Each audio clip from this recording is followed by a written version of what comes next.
নমস্কাৰ আসাম টেক চেনেললৈ স্বাগতম জনাইছো আৰু এই মুহূৰ্তত লৈ আহিছো ৰাজ্যবাহীলৈ কেইবাটাও গুৰুত্বপূৰ্ণ খবৰ আৰু এই খবৰ কেইটা আপুনি মই জনাটো খুবেই প্ৰয়োজন। এই নিউজ কেইটা সম্পূৰ্ণকৈ চাই থাকিব। যদি এনেধৰণৰ নিউজ নিতৌ বিচাৰে চেনেলটো ছাবস্ক্ৰাইব কৰিব নাপাহৰিব।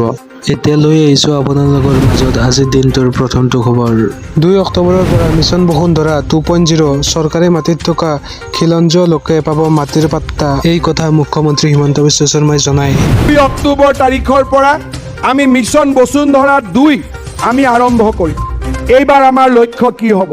চৰকাৰী মাটিত বাস কৰি থকা খিলঞ্জীয়া লোকসকলক ভূমিৰ পট্টা দিম। এজনকৈ আমি বিচাৰি উলিয়াম। খিলঞ্জীয়া মানুহ যদি হয় আমি তেওঁলোকক ভূমিৰ পট্টা দিম। কোনোবা খিলঞ্জীয়া লোক যদি একচনীয়া পট্টাৰ মাটিত বহি আছে, বিভিন্ন চৰকাৰী ধেমেজালিৰ কাৰণে তেওঁলোকে মেধি পট্টা পোৱা নাই, তেওঁলোকক আমি মেধি পট্টা দিয়াৰ ব্যৱস্থা কৰিম। পিজিআৰ গাঁৱত বহি থকাৰ কাৰণে যিসকলে মাটিৰ অধিকাৰ পোৱা নাই তেওঁলোকক আমি মাটিৰ অধিকাৰ প্ৰদান কৰিম। আৰু তাৰ লগে লগে যিসকলে ক্ষুদ্ৰ চাহ খেতিয়কে ফৰেষ্ট লেণ্ডত বাদ দি চৰকাৰী লেণ্ডত বহি যিসকলে ক্ষুদ্ৰ চাহ খেতি কৰি আছে তেওঁলোকক আমি ভূমিৰ অধিকাৰ আমি প্ৰদান কৰিম। ভূমি আমাৰ পৰিচয়, ভূমি আমাৰ অধিকাৰ। আমাৰ ৰাজ্যত অগণন মানুহ আছে যি মাটিত আছে কিন্তু ভূমিৰ অধিকাৰ নাছিল।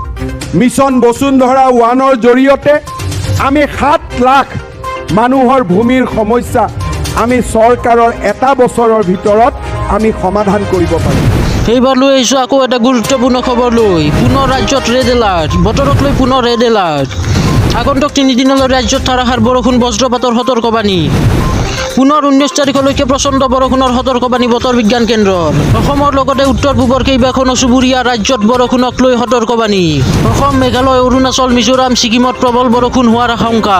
বতাহ বৰষুণৰ লগতে প্ৰচণ্ড ধুমুহা, বজ্ৰপাতৰ আশংকা। নামনি অসমৰ ধুবুৰী, গোৱালপাৰা, নলবাৰী, কোকৰাঝাৰ, বঙাইগাঁও, তামুলপুৰ, বহলপুৰ, কৰিমগঞ্জ, গোসাইগাঁও, তিনিচুকীয়া, ধেমাজি, লখিমপুৰ, কামৰূপ মেট্ৰত হ'ব প্ৰচণ্ড বৰষুণ। এই কথা বতৰ বিজ্ঞান কেন্দ্ৰই জনায়।